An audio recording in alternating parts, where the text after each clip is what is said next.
donc voilà, je suis sur ce message, le Seigneur m'interpelle sur ce message depuis lundi. Nous allons lire l'évangile de Jean, donc l'évangile de Jean, le chapitre 19, le verset 28 à 30. Est-ce qu'il y a quelqu'un qui veut lire? Ah, lisons, peut-être. Oui. Après cela, Jésus, qui savait que tout était déjà accompli, dit, afin que l'écriture se réalise pleinement, j'ai soif. Il y avait là un vase plein de vinaigre. Les soldats remplirent une éponge, la fixèrent à une branche d'hysope et l'approchèrent de sa bouche. Quand Jésus eut pris le vinaigre, il dit, tout est accompli. Puis il baissa la tête et rendit l'esprit. Amen. Amen. Pour établir avec Dieu une relation brisée par le péché, l'homme, qu'avait-il besoin de faire avant qu'il n'y ait Jésus? L'homme, autrefois, pour expier ses fautes, avait besoin de sacrifier un animal de substitution, un agneau, un animal pur et sans tache. Comme les hommes pêchent continuellement, les sacrifices étaient sans cesse nécessaires. Sans Jésus, sans le Messie, il fallait continuellement amener un agneau au temple et le faire sacrifier pour le pardon de tes péchés, pour le pardon de nos fautes, continuellement. Alors, Jésus vient, il vient s'offrir comme victime expiatoire pour le pardon de nos péchés. Jésus était le sacrifice parfait dont nous avions besoin pour nous réconcilier avec Dieu. C'était lui, c'était Jésus, c'était Yeshua, l'ultime sacrifice. C'était lui, l'agneau final. Après, il n'y a plus besoin de faire de sacrifice. Jésus était l'ultime sacrifice, l'agneau final. Il n'y aurait plus besoin de faire de sacrifice après. Nous allons voir après. Le mot grec, traduit par tout est accompli, c'est téléo. Tout est accompli. Téléo. Ça signifie, tout est accompli signifie, c'est totalement payé. Ta dette est totalement payée. Si vous étiez redevable à un créancier, imaginez cette scène. Votre dette est acquittée. Elle est acquittée totalement. Si vous aviez une reconnaissance de dette, sur votre facture, il va figurer la mention dette remboursée. Jésus, c'est lui qui a payé notre dette. Il a payé le prix qui nous séparait du Père.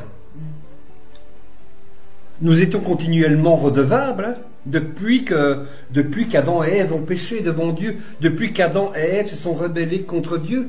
Nous étions, avant le sacrifice de l'agneau, Jésus, nous étions continuellement redevables. Il y avait une séparation à cause de nos fautes entre le Père et nous.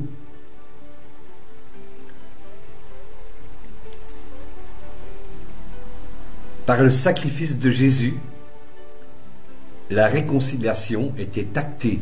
Elle était signée sur un contrat que tu ne pourrais pas déchirer. Impossible de le déchirer. Acté et signé pour toujours. Jésus s'est fait pour nous le garant. Il a signé. Il s'est fait pour nous le garant du salut pour tous les hommes. L'encre paraphée sur le document officiel du remboursement total, c'est une encre indélébile qu'aucune personne ne peut effacer. C'est une encre indélébile et cette encre, c'est le sang de Jésus-Christ. C'est le sang de l'agneau final, Jésus-Christ. Jésus-Christ est venu pour accomplir l'œuvre de salut. Il est venu accomplir ce à quoi il était destiné. Il est venu accomplir ce que les prophètes avaient annoncé de lui quelques siècles avant. Il a tout accompli pour payer entièrement notre dette, le rachat de nos fautes. Avec la mort de Jésus, le système complexe, c'était un système complexe. Le système complexe des sacrifices a pris fin, car il a pris, lui, tous les péchés sur lui, sur la croix. Grâce à ce qu'il a accompli pour nous, nous pouvons maintenant nous approcher du Père. Nous pouvons nous approcher librement de Dieu. Ceux qui croient à la mort et à la résurrection de Jésus vivront éternellement avec Dieu et échapperont à la condamnation, qui est le salaire du péché. C'est quoi? C'est, selon Romains chapitre 6, verset 23, le salaire du péché, c'est la mort. Que symbolise le vinaigre qu'on lui apporta? J'en ai fait un peu allusion l'autre fois. C'est de la révélation. Parce que j'ai un peu cherché dans les livres de théologie, je n'ai pas trouvé. Mais c'est de la révélation. Que symbolise le vinaigre qu'on lui apporta? Le vinaigre, donc, c'est du vinaigre mélangé à du vin. C'est ce que buvaient les soldats romains à l'époque. Et donc, le vinaigre mélangé à du vin, c'était du vin bon marché à l'époque des Romains. J'ai goûté ce mélange. Je crois que c'est ça, Lisa, qui m'a vu l'autre fois prendre ta bouteille de vin, que je les avais de l'autre côté. J'ai goûté ce mélange et une seule goutte m'a suffi. Tu sens vraiment l'acidité dans l'estomac. Wow. C'est ce que Jésus a bu à la croix. C'est ce que Jésus, donc on lui a apporté cela à Jésus sur la croix. C'est ce que buvaient les Romains. Pardon, leur estomac. Donc, dans l'Antiquité, le vinaigre de raisin ou de palme, elle était principalement consommée parce qu'elle avait des vertus désaltérantes. On buvait ça parce qu'elle avait des vertus désaltérantes. On se désaltérait avec le vinaigre, donc le mélange de vin. Oui, parce qu'elle avait des vertus désaltérantes. Sous la Rome antique, on appelait cela la posca. Un vinaigre qui était étendu d'eau, qui était adouci avec de l'eau, encore heureusement. Et on mettait donc aussi dedans un jaune d'œuf. Ça, je n'ai pas essayé. Voilà pourquoi, quand on présenta à Jésus, donc quand Jésus demanda à boire, on lui présenta une éponge imbibée de vinaigre pour le désaltérer lors de sa crucifixion. Le terme vinaigre provient du mot vin aigre. Donc, c'est du vin avec cette substance aigre. Un goût aigre qui est d'une acidité désagréable au goût ou même à l'odorat. Vous avez déjà essayé de sentir du vinaigre dans la bouteille même sans le boire? Ça sent bon. Vous sentez même l'acidité pénétrer votre estomac. Moi j'aime bien, ça sent bon. Moi j'aime bien le vinaigre. Moi aussi, mais l'estomac prend un coup. Donc, vous allez ressentir l'acidité, vous allez ressentir l'odeur. Donc, si tu le respires longuement, vous allez sentir même votre odorat irrité. Non, ça, mon odorat irrité, c'est Pour quand... résister à la douleur qu'il avait fait, quoi. C'est exact, non. Cela devait s'accomplir. Non, C'est ce que buvaient les Romains. Les Romains buvaient. Ce qui irrite le nez, c'est ce qu'on met dans les toilettes pour le nettoyer. Là, ce produit, comment ça s'appelle? Oui, mais sans longuement le vinaigre dans la bouteille, tu vas voir que tu vas ressentir dans l'estomac cette acidité. Et c'est exactement cela que le Père pouvait sentir de nous. Nous avions un goût, nous avions une odeur désagréable, acide, par nos péchés. Nos péchés irritaient le Seigneur. Nos péchés irritaient le Père dans le ciel.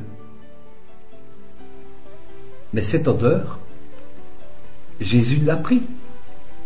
Il a fait une barrière entre nous et le Père. Lors de la Sainte Seine,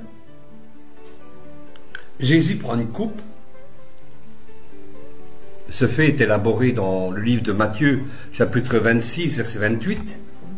Jésus prend la coupe, il prend une coupe remplie de vin, et il dit ceci: ceci est mon sang, le sang de l'alliance qui est répandu pour plusieurs pour la rémission des péchés. Son sang répandu. Je vous disais que les Romains buvaient ce mélange, ce vin bon marché. Le vin, que représente le vin? Le sang. Le sang. Le sang mélangé à nos fautes. Donc le vinaigre, vin, aigre.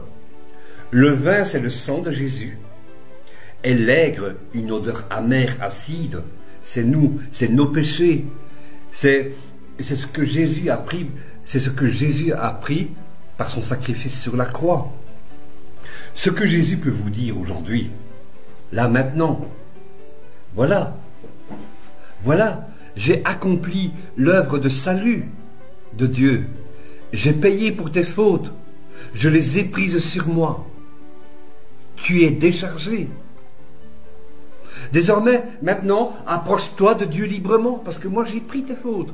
Dieu ne peut plus sentir la mauvaise odeur. Il te voit propre, il te voit saint. Parce qu'il n'y a plus aucune condamnation qui pèsera sur toi.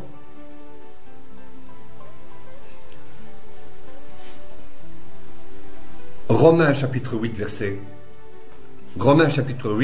verset 1 à 4.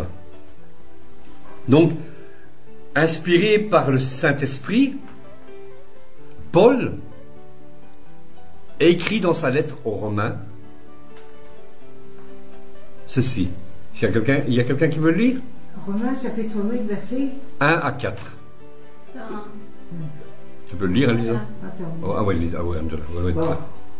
Il n'y a donc maintenant aucune condamnation pour ceux qui sont en Jésus-Christ, qui ne vivent pas conformément à leur nature propre, mais conformément à l'Esprit. En effet, la loi de l'Esprit qui donne la vie en Jésus-Christ m'a libéré de la loi du péché et de la mort. Car c'est ce qui était impossible à la loi, parce que la nature humaine la rendait puissante. Dieu l'a fait. Il a condamné le péché dans la nature humaine, en envoyant à cause du péché son propre Fils dans une nature semblable à celle de l'homme pécheur. Ainsi la justice réclamée par la loi est accomplie en nous qui vivons, non conformément à notre nature propre, mais conformément à l'Esprit. Amen. Nous allons relire ensemble l'évangile de Jean, le chapitre 19, versets 28 à 30, pour comprendre ce que le Seigneur veut nous donner comme message aujourd'hui. L'évangile de Jean, le chapitre 19, les versets 28 à 30. Je peux le lire. Versets 28 à 30. Ouais. Donc il est écrit, je lis, il est écrit: après cela, Jésus, qui savait que tout était accompli, dit, afin que l'écriture se réalise pleinement, j'ai soif. Il y avait là un vase plein de vinaigre. Les soldats en remplirent une éponge, la fixèrent à une branche d'hysope, et l'approchèrent de sa bouche. Quand Jésus eut pris le vinaigre, il dit, tout est accompli, puis c'est à ce moment-là qu'il expire. Il baissa la tête et rendit l'esprit. C'est à ce moment-là qu'il expire. Environ 10 siècles avant avant le Messie, le psalmiste David disait dans le psaume chapitre 69 verset 22, « Ils mettent du fiel dans ma nourriture et pour apaiser ma soif ». Ça s'est passé 10 siècles après. Du fiel, c'est du poison. Oui, exactement, mais j'allais en venir. « Ils m'abreuvent de vinaigre ». Donc, comme tu l'as dit Lisa, le fiel est un venin amer, un poison. Un venin amer, un poison. Et que représente ce venin? Le péché. Amen. Ce venin, c'est nos péchés. C'est nos péchés qu'il a portés sur lui, à la croix. Remarquez que c'est après avoir bu que Jésus expire. C'est après avoir bu que Jésus expira. Nos fautes. Nos fautes. Le péché conduit à la mort. Amen, amen. Tu l'as compris. Tu l'as compris. Merci. Merci Seigneur pour ta révélation. Nos fautes étaient comme un poison. Nos fautes étaient comme un poison qui conduisait à la mort. Nous l'avons lu dans Romains. Le salaire du péché pour nous, c'est quoi? La mort. La mort. Sans Jésus-Christ, sans l'agneau final, le salaire du péché, c'est la mort. Donc, la mort, c'était un poison que Jésus-Christ a pris sur lui. Et il expire. S'il n'avait pas bu ce vinaigre, il n'aurait certainement pas expiré. Mais il fallait que s'accomplisse ce qui avait été annoncé à son propos. Il boit le vinaigre et il expire ensuite. Il fallait que ces dernières actions s'accomplissent afin que ce poison, le poison de la mort, n'ait plus aucun effet. N'ait plus aucun effet pour ceux qui croient en Jésus-Christ. Ceux qui croient en Jésus-Christ, en sa mort et à sa résurrection. Celui qui le confesse vivra. Croire qu'il est mort et ressuscité, c'est la clé de la vie. Jean chapitre 6, verset 47. Jésus dit, Jean chapitre 6, verset 47. En vérité, je vous le dis, celui qui croit en moi a la vie éternelle. Qui? Jésus. Donc les païens qui ne croient pas à la vie, non, ils sont toujours sous cette condamnation. Et Jésus leur dit, en vérité, je vous le dis, ce que tu étais disant. Celui qui croit en moi a la vie éternelle. Voilà. C'est Jésus qui dit ça. Celui qui ne croit pas est toujours sous la condamnation de la mort. Il a toujours ce poison sur lui. Mais pour ceux qui croient, ils sont délivrés de ce poison. Amen. Amen. Si nous mettons en pratique, si nous obéissons et si nous suivons Jésus-Christ, pas autrement. On ne peut pas avoir un pied dans l'église et un pied dans le monde. C'est soit un, c'est soit l'autre.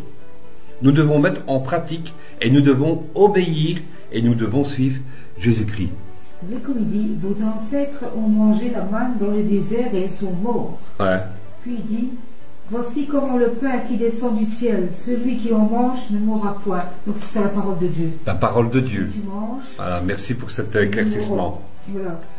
Alors, dans Matthieu chapitre 19, s'il y a quelqu'un qui veut ouvrir la... Donc Matthieu chapitre 19, verset 21. Tu dois manger de la parole de Dieu. Ça c'est la manne. C'est le pain de vie en fait, c'est la parole de Dieu. La manger c'est bien, mais il faut la mettre en pratique. Ah oui, aussi. Amen. Donc, Matthieu chapitre 19, verset 21, Jésus disait à un homme riche ceci. Ouais. Jésus disait à cet homme riche, Il disait, Jésus lui dit, si tu veux être parfait, va vendre ce que tu possèdes, donne-le aux pauvres, et tu auras un trésor dans le ciel. Puis viens et suis-moi. Lorsqu'il entreprit... Ah, c'est bon. Puis viens, si tu veux être parfait, va vendre ce que tu possèdes, donne-le aux pauvres et tu auras un trésor dans le ciel. puis viens et suis-moi. En fait, c'est quoi ce trésor?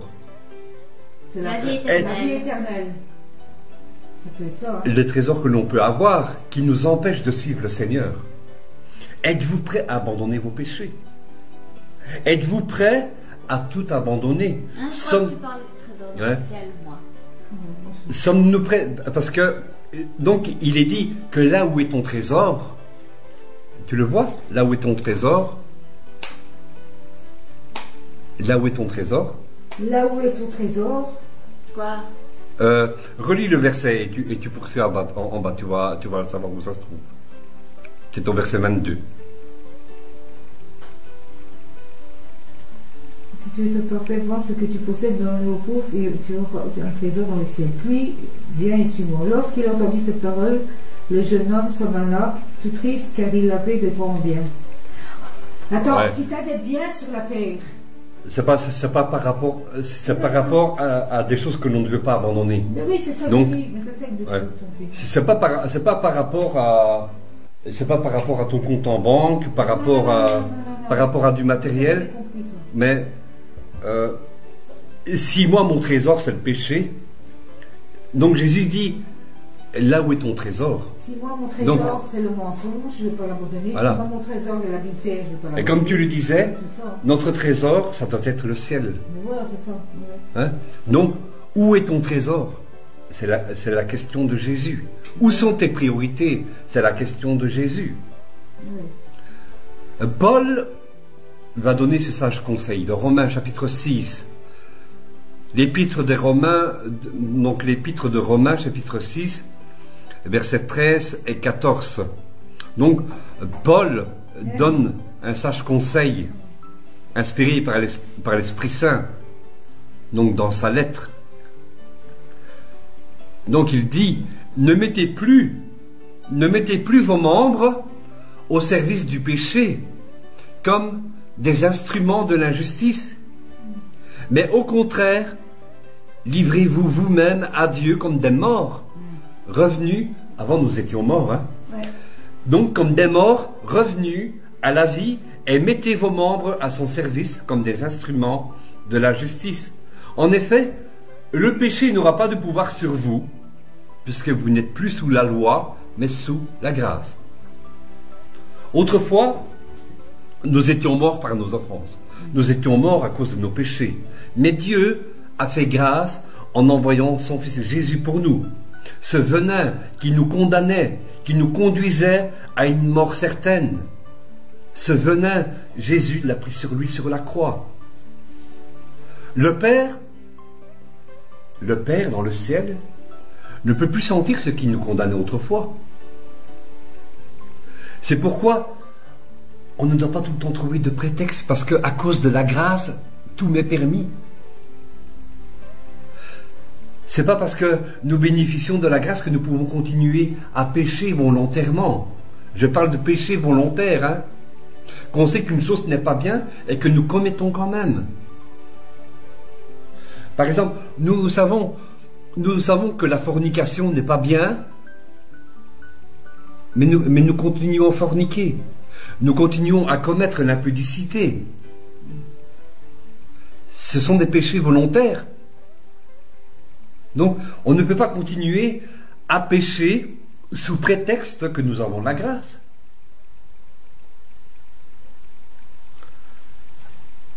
La bonne nouvelle du royaume de Dieu, c'est quoi? Qu'est-ce qu'elle annonce en fait en premier? La résurrection. La bonne nouvelle du royaume de Dieu dit ceci, La résurrection, la vie éternelle. entre autres, mais dit, donc, on n'aimait pas Jean le Baptiste parce qu'il annonçait la repentance. Repentez-vous! Ah, c'est bien pas la repentance. La repentance! C'est pas ça. Repentez-vous! Repentez-vous! Et alors changez vos vies, changez d'attitude. C'est ça la bonne nouvelle du royaume de Là, Dieu. quand il y en a certains, Donc, quand tu dis la bonne ça, nouvelle du royaume de Dieu, quand on parle de repentance, au départ, c'est pas tout rose et violette. C'est, il y a des choses qu'il va falloir abandonner, se repentir. Il va falloir faire des concessions. Abandonner ce que nous faisions autrefois.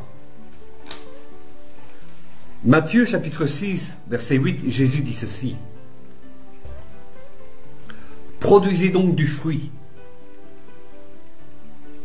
Quand on voit que quelqu'un s'est repenti sincèrement, Il produit du fruit. produisez donc du fruit qui confirme, et on doit le voir à l'œil, qui confirme votre changement d'attitude. Donc, Pierre, dans Actes chapitre 3, verset 19, si quelqu'un veut ouvrir ce verset, repentez-vous. Hein. Donc, Pierre dit dans Actes chapitre 3, verset 19.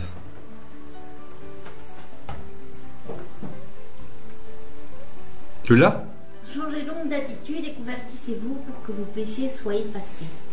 Ah, c'est pas repentez-vous, c'est dans la version. Non. Donc, Moi j'ai lu second 21. Ah, ok, moi j'ai ceci. Repentez-vous donc et convertissez-vous pour que vos péchés soient, tu avais ça aussi? Effacés. Soient effacés. Afin que des Soient temps. annihilés. Ouais, annihilés, comme tu dis, par une bombe atomique. Épurés. Afin que des temps de rafraîchissement viennent de la part du Seigneur. Les péchés volontaires, c'est quand nous nous livrons à l'impudicité, que nous faisons de nos corps une maison ou un temple de prostitution. Vous savez qu'il y a un temps, et c'est ça que Dieu reprochait au peuple, et donc aux sacrificateurs, aux lévitiques. Ils avaient fait de la maison de Dieu une maison de prostitution. Il y avait des prostituées qui venaient, qui rentraient dans le temple. Donc, les péchés volontaires, c'est quand nous nous livrons à l'impudicité et que nous faisons de nos corps une maison ou un temple de prostitution. Nous devons fuir l'impudicité. Dans le cas contraire, si on fait de nos corps une maison ou un temple de prostitution, il y a des choses impudiques dans notre corps. Est-ce que vous croyez que le Saint-Esprit peut demeurer dans ce temple? Est-ce que vous croyez que la présence de Dieu peut demeurer dans ce temple? Dans un temple où on fait entrer la prostitution et l'impudicité? Donc le Saint-Esprit, dont nous sommes son temple, ne peut pas demeurer en nous.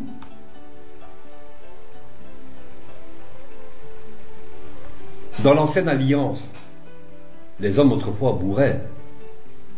Ou encore, Dieu s'est détourné d'eux à cause de leurs péchés. Je prends le cas de Saül. Dieu s'est détourné de lui parce que il avait fait des alliances avec l'interdit. Il avait fait des compromis avec l'interdit. Et il a perdu de la couronne. Oui, maman. Il a perdu sa couronne au profit de David. Oui. Mais ce qui nous condamnait autrefois, les choses, normalement nous devions mourir pour certaines choses. Eh bien, ce qui nous condamnait autrefois, Jésus s'est interposé. Il s'interpose chaque jour pour nous devant le Père. Et il s'interposera chaque jour jusqu'avant le jugement. Mais le Seigneur veut que nous réglions nos vies. Oui. Si nous commettons des choses impudiques, si nos vies ne sont pas en règle, nous devons nous repentir. Et le temps est encore là pour le faire. Mais ce temps ne sera pas infini. L'heure sonnera. L'heure va sonner même très bientôt. Le Père a fixé un temps. Et quand l'aiguille sera mise sur l'heure qu'il a fixée, la date, le jour et l'heure, la seconde, le millième de seconde, comme tu veux, Lisa, Oui. eh bien ce sera fini. Faisons en sorte que la mort de Jésus-Christ, lui qui a payé notre rançon, notre dette, ne soit pas en vain. Il prend le venin, et on va terminer. Il prend le venin. Il prend l'odeur aigre sur lui. Cette odeur de la mort qui nous condamnait autrefois. La repentance, c'est l'action d'abandonner notre ancienne conduite, de la reconnaître, et enfin de nous abandonner totalement à Jésus-Christ. Il ne pourra pas le faire à ta place. Il ne pourra pas le faire à ma place. Beaucoup prient en disant « Seigneur, éloigne ce péché de moi », mais ils continuent. Ils ne font pas leur part. Il y a de la volonté à mettre. Il y a de la volonté à faire de notre part. Nous avons notre part à faire. Si nous décidons de résister, Dieu nous aide. Et vous allez sentir, vous allez voir des bénédictions après s'accomplir dans votre vie. Cela s'appelle de la persévérance. Résister.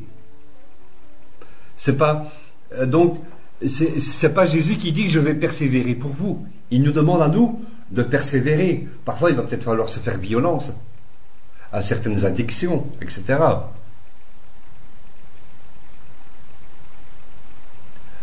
Un conseil donc dans le Proverbe chapitre 28 verset 13 nous dit que celui qui cache ses fautes, celui qui les cache, ne réussira pas. Mais celui qui les reconnaît et les abandonne est pardonné.